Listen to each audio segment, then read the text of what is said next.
হে everyone, আসসালামু আলাইকুম। It's me সাবিত। চলো আজকে ভিডিওটা শুরু করা যাক। আজকে ভিডিওটা হচ্ছে মেইনলি আমি রাতে কিভাবে পড়ালেখা করলাম সেইটা নিয়ে। আজকে সন্ধ্যা 7টায় আমি প্রথমে আমার টু ডু লিস্টটা তৈরি করে নিয়ে পড়তে বসলাম। অ্যান্ড আমি যে বিজ্ঞানটা পড়তেছিলাম, অ্যান্ড তারপরে আমি আমার কালকে স্কুলে যাওয়ার জন্য আমার স্কুল ড্রেসগুলো গুছিয়ে নিচ্ছিলাম, কারণ আমাকে আবার কালকে সকালে স্কুলে যেতে হবে। এমনিতে আমি স্কুলে সেরকম যাই না, কজ আমাদের স্কুলে ওভাবে ক্লাস হয় না। আমি বাসায় প্রতিদিন 8 থেকে 10 ঘন্টা পড়ার চেষ্টা করি, রেগুলারিটি মেনটেন করে। অ্যান্ড বাই দ্য ওয়ে, তারপর আমি পড়তেছিলাম বাংলা ফার্স্ট পেপারের জীবন বিনিময় কবিতাটা। অ্যান্ড এই কবিতার ফার্স্টে আমি একটা ওয়ান শট ক্লাস করে নিয়েছিলাম ইউটিউব থেকে। অ্যান্ড আমি মূলত ওয়ান শট ক্লাস করি না, মূলত কবিতা বাংলার ক্ষেত্রে আমি মূলত ওয়ান শট ক্লাসগুলো করে থাকি। ইউটিউব থেকে ক্লাস করার পর যখন নিজে একবার পড়ি তখন আমার অনেকটা ইজি হয়ে যায়, দ্যাটস ওয়াই আমি এটা করি।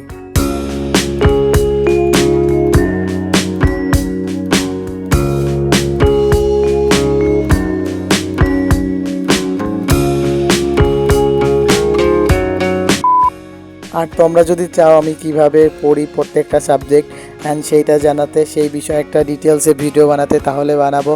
আর আরেকটা কথা হচ্ছে যে আমি কোন অনলাইন প্ল্যাটফর্মে পড়ি সেইটাও যদি জানতে চাও তাহলে সেইটাও বলবে, সেইটাও আমি বলবো। অ্যান্ড তারপরে রাত 2টের সময় আমি ফিফা ওয়ার্ল্ড কাপ দেখতেছিলাম। তোমরা যারা সোশ্যাল মিডিয়ায় অ্যাডিক্টেড, পড়ালেখায় মনোযোগী হতে চাও, তারা আমার কাছ থেকে এই বইটা অর্ডার করতে পারো। এই বইটার মাধ্যমে তোমরা পড়ালেখায় মনোযোগী ও সমাজের অন্য মানুষ থেকে আলাদা চিন্তাবিদ হতে পারবে। এটা ভালো লাগলে সাবস্ক্রাইব করো।